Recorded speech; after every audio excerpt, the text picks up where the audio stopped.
जैसे कि आपने आज यहाँ पर बैठक की है, क्या उद्देश्य है बैठक का? उसके बारे में कुछ जानकारी दें। देखिए, आज ये बैठक के साथ साथ प्रेस कॉन्फ्रेंस भी रहा मेरा। कल मेरे साथ जानलेवा हमला हुआ है और उस जानलेवा हमला में चाकू मेरे ऊपर चलाया गया था। जो चाकू तो सीधे पेट में ही मारा गया, लेकिन मतलब अपने बचाव करते हुए थोड़ा समय बचा तो मुझे यहाँ बगल से चाकू चीरते हुए चली गई है। ये सरकार की नाकामी बताती है। कारण है कि विगत 8-9 दिन पहले मैंने एक प्रेस कॉन्फ्रेंस आप ही लोगों के माध्यम से किया था, जिसमें मैंने कहा था कॉरिडोर का मामला मैं उठाया हुआ हूँ और कॉरिडोर के मामले में उन कुंज गलियों को बचाने के लिए जी जान लगाया हूँ, जिसके नाते कॉरिडोर बनाने वाले ही कुछ मेरे साथ कर सकते हैं या और कुछ भी हो सकता है। यहाँ का संयुक्त सचिव का बाबू से भी हमारा झड़प हुआ था, वो भी आप लोगों के द्वारा मैं बताया था। तो मैं आप लोगों को उस समय ही आशंका व्यक्त किया था कि हमारी हत्या कराई जा सकती है, जिसका जीता जागता सबूत ये आ गया कि 8 दिन भी नहीं बीता हमला शुरू हो गया। यहाँ से मैं जब निकला तो कुर्सी रोड पे टेढ़ी पुलिया है, जानते होंगे आप लोग। उसके आगे एक इंडियन ओवरसीज बैंक है। वहाँ कुछ लोग आपस में झड़प कर रहे थे, एक भीड़ थी। तो नेता होने के नाते, समाजसेवी होने के नाते मेरा नैतिक जिम्मेदारी बनता कि कहीं कुछ होता है तो वहाँ 2 मिनट रुक करके देख लिया जाए, अगर बीच बचाव करा पाऊँ तो मामले को शांत करा दूँ। जिस उद्देश्य से मैं रुका और रुकने के बाद मैंने कहा, अरे भाई क्या क्या हो गया, क्या है? तो जो ही ये बात पूछा तब तक उस भीड़ में से एक आदमी कह रहा, देखो देखो नेताजी आ गए, वही वाले नेताजी हैं। तो मैं उसके तरफ चेहरा घुमाया कि मैं देखूं कौन आदमी है और कौन वाले नेताजी समझ रहा है ये। तब तक उसी भीड़ से एक पतला सा लड़का निकल रहा है और चाकू मेरे ऊपर चलाया।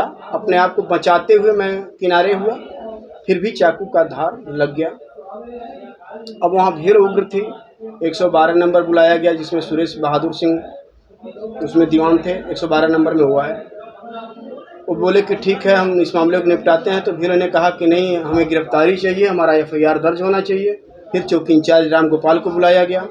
राम गोपाल एप्लीकेशन लिए हम लोगों से। कौन सी चौकी लगती है? गुरम्बा में एक जानकीपुरम का टेढ़ी पुलिया की चौकी है, गुरम्बा थाना है वो। राम गोपाल ने एप्लीकेशन लिया। उस प्रार्थना पत्र में कम से कम 10 लोगों ने अपना सामूहिक हस्ताक्षर करके दिया। मैंने अपना लिखित दिया। उन्होंने कहा कि मैं FIR दर्ज कर लूँगा, सुबह आपको बुला करके दूंगा और रात बिरात उन लोगों को गिरफ्तार कराऊंगा। लेकिन अभी तक कोई सूचना मुझे नहीं मिली कि मेरा FIR उन लोगों ने दर्ज किया या नहीं किया। दूसरी बात, किसी को गिरफ्तार किया या नहीं किया, जबकि क्यों इसके बारे में आपने जानकारी नहीं करी क्या? मैं उनके पास पहुंचा था तो राम गोपाल ने कहा कि ठीक है नेताजी, अभी हम आपको 1 आध घंटे बाद मुहैया करा देंगे। तो 10 बजे के बाद मैं इधर चला आया, क्योंकि दवा मुझे लेना था। रात में ही मैं गया था जब गुरम्बा थाने के सिपाहियों के साथ मेडिको लीगल कराने। तो मेडिको लीगल हुआ था तो वहाँ डॉक्टर ने इंजेक्शन वगैरह दिया। फिर मलहम पट्टी जो भी करना था उन लोगों ने किया, ब्लड व्लड वहाँ रुका। उसके बाद फिर वहाँ से हम आए तो फिर दर्द दवा कराने लगे। उसके बाद आप लोगों से मुखातिब हो रहे हैं। और इनका फ़ोन करने के बाद मैं राम गोपाल को जब फ़ोन किया हूँ तो उन्होंने कहा कि FIR नहीं दर्ज हुई है, NCR दर्ज हुई है। जबकि हम रात में मांग किए थे, जनता मांग की थी कि FIR दर्ज होना चाहिए। NCR दर्ज हुई है और 25/24 उन्होंने नंबर बताया। वो नंबर कहीं किसी और का जा रहा है। ठीक, अब मेरे कार्यकर्ता धीरे धीरे जुटे। यहाँ हम लोगों में वार्ता हुई कि हम अविलंब वहाँ हमारे कार्यकर्ता जा करके प्रदर्शन करेंगे। सीधे लोग नहीं मानेंगे तो चक्का जाम करेंगे, उससे जानते नहीं करेंगे तो जहाँ जहाँ हमारा संगठन है, जिस जिस जिले में चाहे प्रदेश में है, हर जगह जन आंदोलन हमारे कार्यकर्ता करेंगे। क्योंकि ये सरकार की मंशा इस समय संदिग्ध अवस्था में लग रही है। कमलेश तिवारी वाला हादसा मेरे साथ अपनाया जा सकता है, ये मुझे लगा। आपको जो है जान का खतरा है आपके पास, तो क्या कहना चाहेंगे आप? यही कि अगर सरकार के अंदर नैतिकता है तो जान की सुरक्षा कराए, नहीं तो फिर कमलेश तिवारी की जैसे हमारी हत्या हो जाने के बाद दूध भी बजाए। ये सिस्टम है, प्रशासन को ये चाहिए। क्या आपको लगता है कि पुलिस प्रशासन इस तरह लापरवाही दिखा रही है? नहीं, बिल्कुल लापरवाही अगर ना दिखाती तब तक गिरफ्तारी हुई होती और मुझे सूचना मिला होता। अभी तक गिरफ्तारी ना हुई, सूचना कुछ ना मिला, तो इसका मतलब लापरवाही है। जिन दो मुद्दों को आप लेकर के चल रहे थे पूर्व में, क्या लगता है कि ये सोची समझी साजिश है? या अचानक से उस हादसे में उस दौरान आपके ऊपर कोई अचानक से हादसा? जैसे अचानक तब मैं मानता कि आकर के कोई भिड़ जाता, लेकिन एक कह करके चाकू चलाना कह रहे आ गए नेताजी, नेताजी वही नेताजी हैं। तो इसलिए यह पूर्व के कार्यक्रमों को देखते हुए ये सोची समझी रणनीति समझ में आ रहा है कि ये मुझे उस रास्ते से चलने से रोकने का प्रयास है, डराने का प्रयास है कि मैं आगे ना बढ़ूं और कॉरिडोर बनाने से पीछे हूँ। आपने जैसे बताया कि एफआईआर नहीं लिखी गई है, एनसीआर लिखी गई है। क्या एफआईआर में एफआईआर होना और एनसीआर में काफ़ी फर्क होता है? क्या लगता है कि इसमें भी कोई सोची समझी साजिश है कि एनसीआर लिखी गई है, एफआईआर नहीं हुई? सोची समझी, इसीलिए तो मैं पुलिस पर सवाल उठा रहा हूँ कि पुलिस की मिली भगत से ऐसा हो सकता है कि पुलिस मिल करके ही हत्या करा दे, बाद में अपने पीठ थपथपाए कि क्या करें हम नहीं समझ पाए। हो सकता है कि पुलिस के ऊपर भी कोई दबाव हो?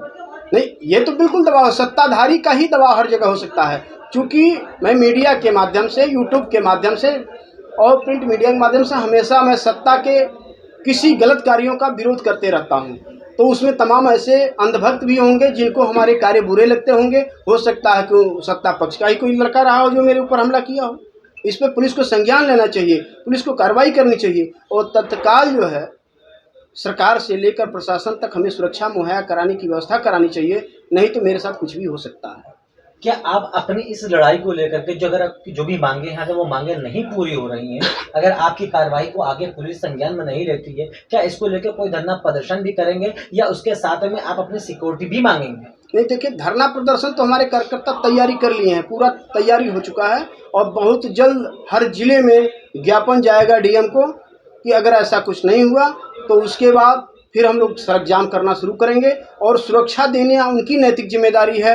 अगर जरा सा भी नैतिकता है सरकार के पास या प्रशासन के पास और किसी के जान को खतरा को देखते हुए, भांपते हुए उसकी नज़रअंदाज करने का मतलब ये है कि वो हमारे साथ गलत कर रहे हैं और सुरक्षा देना उनकी नैतिक जिम्मेदारी है। जैसे कि अभी आपने